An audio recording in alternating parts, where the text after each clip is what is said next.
Jodie Foster. The name alone conjures images of cinematic brilliance, of a child prodigy who became a legend, of a woman whose life has been as complex and compelling as any role she's ever played. But behind the dazzling lights, the red carpets, and the golden statues, there is a story that few truly know. A story marked by sacrifice, shadows, and a resilience that defies belief. This is not just the tale of a Hollywood icon, but of a human being who has weathered storms that would have broken most. At 62, the tragedy of Jodie Foster is beyond heartbreaking, not because she has failed, but because she has endured so much, and still stands unbroken in the quiet aftermath of a life lived in the public eye. From the very beginning, Jodie's life was shaped by absence.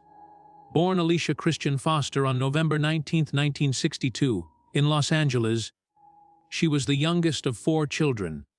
Her father, Lucius Foster, a decorated Air Force colonel turned real estate broker, walked out before she was even born.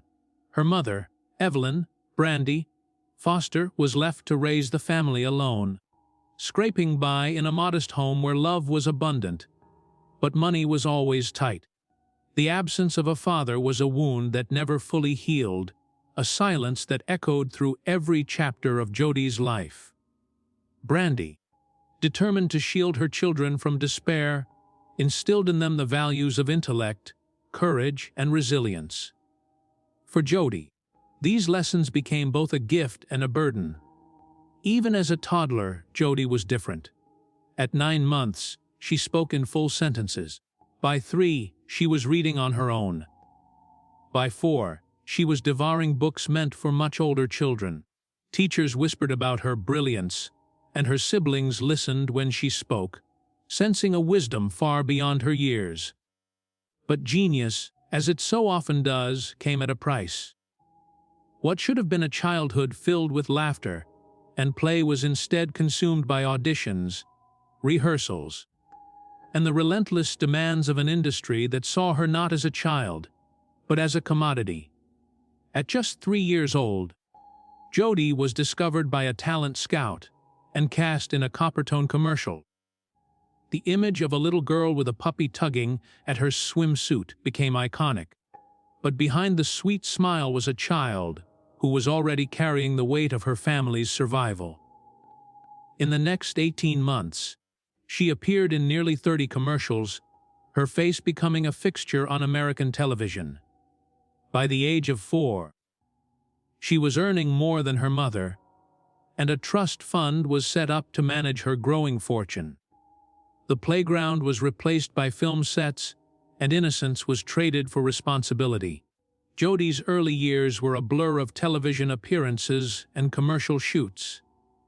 By the time she was 5, she had landed a recurring role on Mayberry RFD, and by 13, she had appeared in over 50 shows.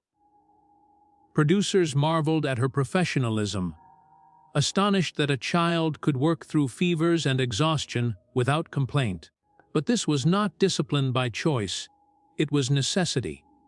As Jodie herself would later reflect, "I was always the adult in the room, even when I was just a little girl." The world saw a prodigy, but behind the scenes was a child forced to grow up far too soon. The sacrifices of her early years left deep scars. Jodie would later admit, with a candor that is both disarming and heartbreaking, "I never really had a childhood. I was working before I knew what play meant." The price of genius was a childhood lost, a burden that would shape every relationship, every triumph, and every heartbreak that followed. Yet, even as she was robbed of the simple joys of youth, Jodie's talent continued to shine, propelling her toward a destiny that would be both extraordinary and extraordinarily difficult. The relentless pace of Jodie Foster's early career was both a blessing and a curse. By the time most children were learning to ride a bike, Jodie was memorizing scripts, navigating the politics of Hollywood, and learning to mask her exhaustion behind a professional smile. Her mother, Brandy, was always nearby, part protector, part manager, part anchor in a world that often felt overwhelming. But even Brandy's fierce love could not shield Jodie from the darker realities of the industry.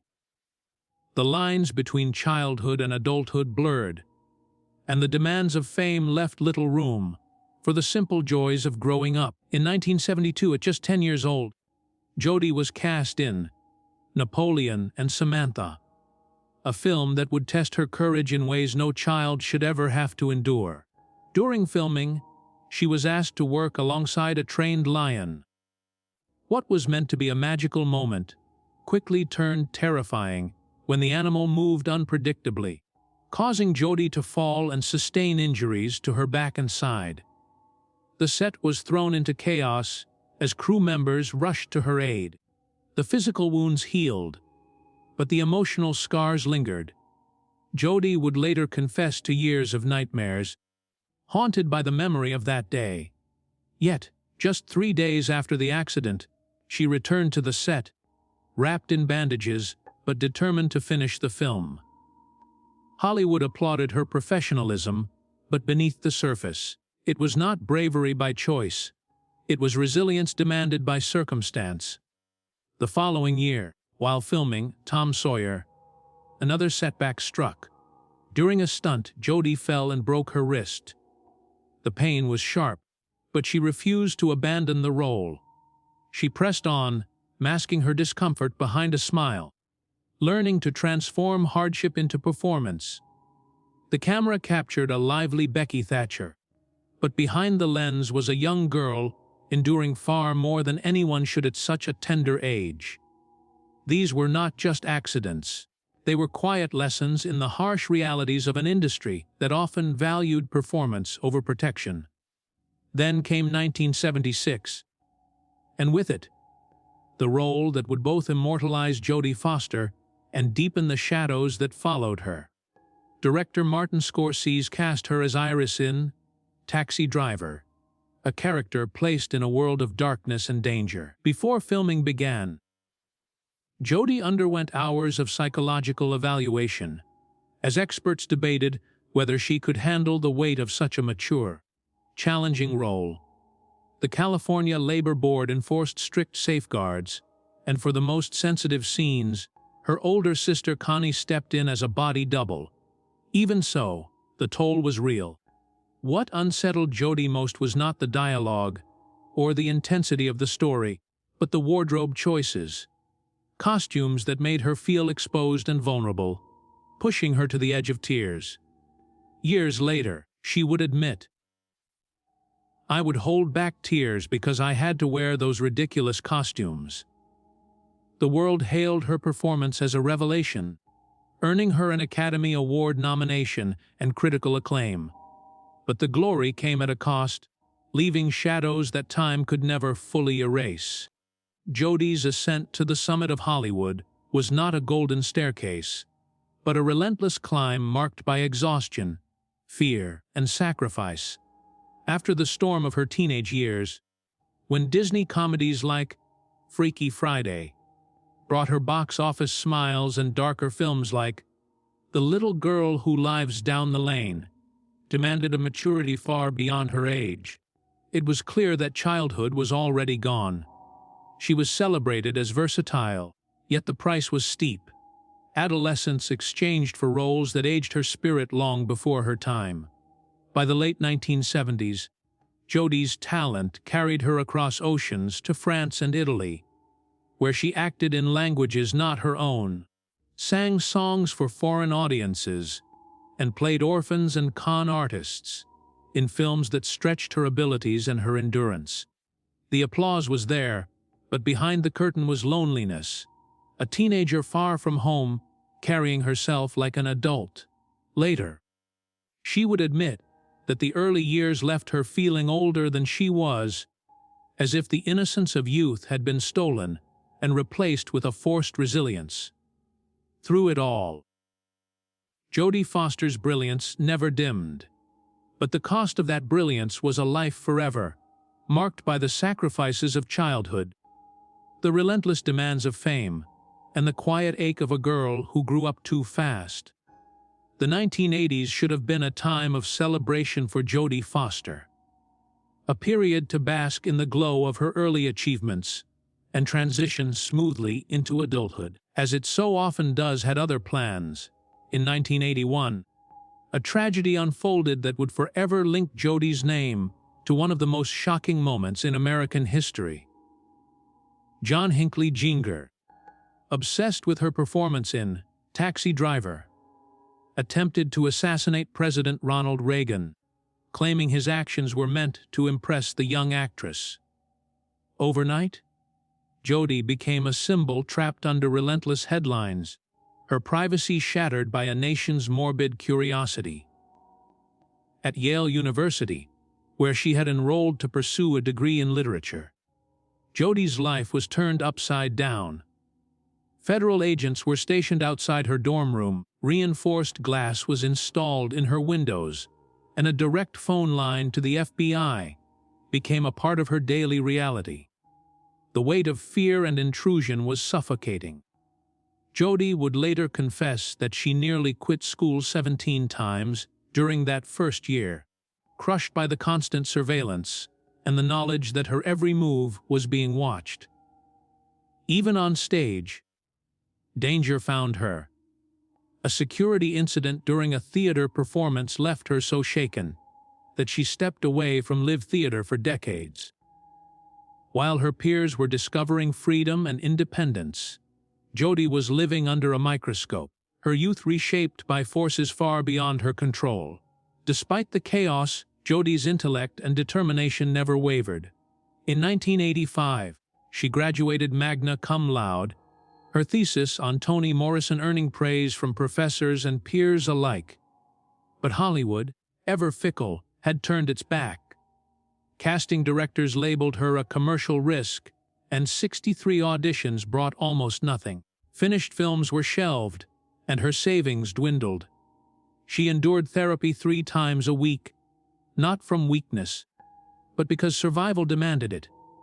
For someone once hailed as a prodigy, to be told she was finished before even turning 30 was a cruelty few could endure. But Jodie Foster was never one to surrender. In 1988, she landed the role of Sarah Tobias in The Accused, a film that would become a turning point in her career. The role was not glamorous. Sarah was scarred, imperfect, raw.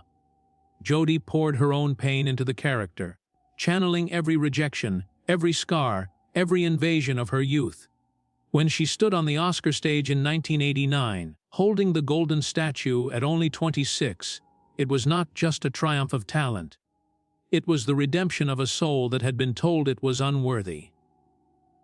It was not just about winning, she later said softly. It was about being allowed to exist again. 2 years later, Jodie took on the role of Clarice Starling in The Silence of the Lambs. As Clarice, she was no glamorous heroine, but a young woman clawing her way through fear, trauma, and the male-dominated halls of power.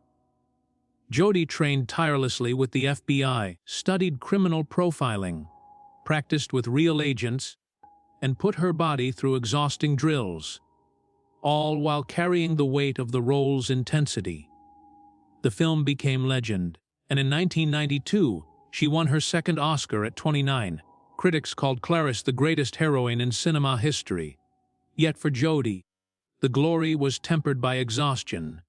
She had carried darkness again, worn its weight like armor, and though the world called it brilliance, she knew it was carved out of scars that had never fully healed.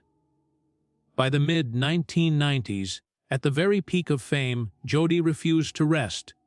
She directed Little Man Tate, a mirror of her own childhood genius, while juggling a punishing schedule. For Nell, in 1994, she immersed herself to the point of physical strain, isolating in the mountains, inventing a new language, enduring freezing waters, and losing weight to transform into a woman untouched by society. The performance brought acclaim and another Oscar nomination, but Jodie admitted later that coming back to ordinary life felt almost impossible. Through every storm, Jodie Foster stood, not untouched but unbroken. Her glory was never a fairy tale. It was living proof that greatness can rise not from comfort, but from pain, endured, transformed, and carried with grace. As the world applauded Jodie Foster's professional triumphs, her personal life unfolded in the shadows, away from the relentless glare of Hollywood's spotlights. For Jodie, love was never a spectacle. It was a sanctuary, a place to retreat from the noise and expectations that had defined her existence since childhood. In 1993, on the set of Somersby, she met Sydney Bernard, a production coordinator whose quiet strength and unwavering kindness offered Jodie a sense of home she had never truly known. Their connection was immediate, but it was also fiercely private. Unlike the red carpets and flashing cameras, their love blossomed in quiet kitchens, in late night walks with their dogs, in the simple rituals of family life that became the heartbeat of Jodie's world. The birth of their first son, Charlie, in 1998, was, in Jodie's own words, the most profound joy of my life. She carried him herself, slipping into the hospital under an assumed name to protect their sanctuary from the prying eyes of the press. 3 years later, their second son, Kit, completed the family. Sydney was always there, through sleepless nights, first steps, and bedtime stories, the beautiful chaos of motherhood transforming their hidden home into a universe of love. For 14 years, Jodie and Sydney built a devotion wrapped in secrecy, two women raising children with tenderness, guarding their happiness like a fragile flame against a relentless wind. But even the strongest walls can become cages. The silence that had once protected their love gradually became a weight too heavy to bear. Conversations that once flowed with ease became hesitant, laughter that once rang like bells grew rare. Jodie, consumed by her fierce need for privacy, built the walls higher, while Sydney, yearning for a life less hidden, longed for sunlight. Neither was wrong, but the distance grew unbridgeable. In 2008, after nearly a decade and a half together, they parted ways. For Jodie, the separation was shattering. She later admitted the loss left her feeling as though an entire chapter of life had been torn away. For Sydney, the heartbreak was quieter, but no less profound. The love itself had not vanished, but the silence had finally won. Yet through the sorrow, they remained bound, not by romance, but by the unbreakable devotion to Charlie and Kit. They chose tenderness over bitterness, Coke parenting over estrangement. Our children kept us together in the ways that truly mattered. Jodie once said, "Theirs was not a love story destroyed by betrayal, but undone by the slow erosion of secrecy, a tragedy of circumstance rather than choice. It was a love that shone brightly in the private corners of life, that built a home, raised children, and offered refuge from the world, but one that could not survive the relentless weight of silence." In 2013, under the lights of the Golden Globes, Jodie Foster stepped onto the stage to accept the Cecil B. DeMille Award. Her words cracked open decades of silence. She did not make a loud declaration, nor did she speak with anger. Instead, she spoke with the trembling grace of someone who had carried a private truth for far too long. "I already did my coming out 1,000 years ago," she said with a wry smile, before her voice softened into something raw and unforgettable. "If you had been a public figure since you were a toddler, if you had to fight for a life that felt real, then maybe you too might value privacy above all else." In that moment, the room stood still. For many, it was just another acceptance speech. For Jodie, it was liberation, a life lived under lock and key suddenly bathed in light. A year later, in 2014, Jodie quietly married Alexandra Hedison, an accomplished photographer and actress. Their love did not erupt in headlines. It blossomed in quiet spaces, nurtured by the wisdom of two women who had known both success and heartbreak. Alexandra brought a gentleness that complemented Jodie's steel, a steadiness that whispered of sanctuary rather than spectacle. For the first time, Jodie no longer had to live in the shadows, no longer had to edit her own truth for the sake of an unforgiving industry. This was not just a marriage, it was an act of healing, the moment when silence gave way to sunlight. With Alexandra Hedison, Jodie Foster discovered a new kind of peace, a life defined not by the demands of fame, but by the quiet rituals of love and family. Their home in Beverly Hills became a sanctuary, its sunlit rooms adorned with Alexandra's hauntingly beautiful photography, its walls echoing with laughter and the gentle chaos of daily life. Mornings began with Alexandra brewing coffee while Jodie read in the corner, their dogs padding softly across the floor. Evenings ended with dinners they cooked themselves, the table surrounded by family, the air filled with stories and warmth. For the first time, Jodie could simply be herself. Tender, playful, free. It was not a performance, but a life reclaimed. Their blended family became proof that love, in all its forms, is expansive, resilient, and transformative. Alexandra stepped into the role of guide and companion, not replacement, respecting Jodie's fierce devotion to her sons. Charlie and Kit, now young men, grew up shielded from the glare of public life, their childhoods protected by a mother who understood all too well the cost of fame. Jodie once paid schools thousands of dollars to keep paparazzi from stalking playgrounds, used pseudonyms in hospitals so her children could be born in peace, and has kept their father's identity forever private, not out of secrecy, but out of a fierce determination to let them grow free of her legend. Yet, even as Jodie found happiness in her private world, life's storms were not finished with her. In 2016, her father, Lucius Foster, passed away after years of illness and decline. For Jodie, the grief was complicated. He had always been more an absence than a presence, a man whose choices had shaped her life by the void he left behind. Their paths crossed only a handful of times, each encounter polite but distant, marked more by curiosity than intimacy. When the news of his passing reached her, it was not the shattering of closeness, but the quiet ache of what never was. She grieved not only for the man, but for the missing years, the conversations left unspoken, the father-daughter bond that had never been built. It is a strange kind of mourning, she once reflected, to lose someone who was never really yours to begin with. The pain lingered not in loud cries, but in the silence of unanswered questions, in the shadow of an embrace she had never known.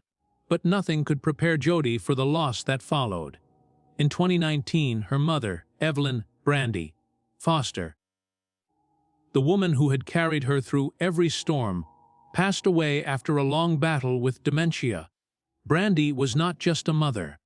She was both mother and father, the steady hand that held 4 children together after being abandoned. From Jodie's earliest memories, her mother was everywhere, standing just off camera during her first commercial, straightening her collar, whispering encouragement when nerves threatened to undo her. Brandy packed lunches before dawn, stayed up past midnight correcting lines, and drew the line when producers pushed too hard. She was the foundation on which Jodie's entire life had been built. Dementia, Jodie would later confess, was unbearably cruel. It began its theft long before death did, stripping away memories piece by piece until the woman who had once been her compass seemed lost in fog. Some days, Brandy's eyes lit with recognition, her voice calling Jodie's name with the same warmth as ever. Other days, those same eyes looked through her as if at a stranger. Each moment of clarity felt like sunlight breaking through clouds, and each lapse cut like a knife. I was losing her every day, Jodie admitted. watching the strongest person I knew slip away. And yet I could not let her go. When Brandy finally passed, it was not simply loss, it was collapse. Unlike her father, whose absence had always been an echo, her mother's absence was a roar.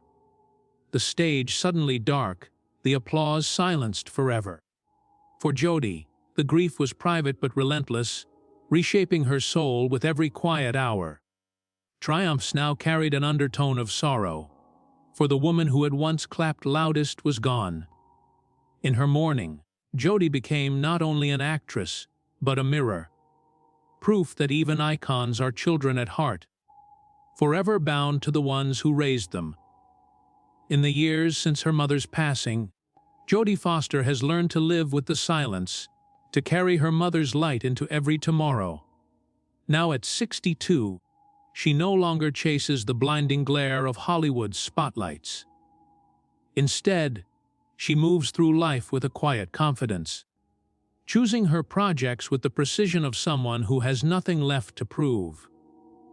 Her days are divided between Los Angeles, New York, and Europe, each place offering a different kind of refuge. The sprawling Beverly Hills estate she once called home was sold in 2019, replaced by a more modest sanctuary tucked into the hills.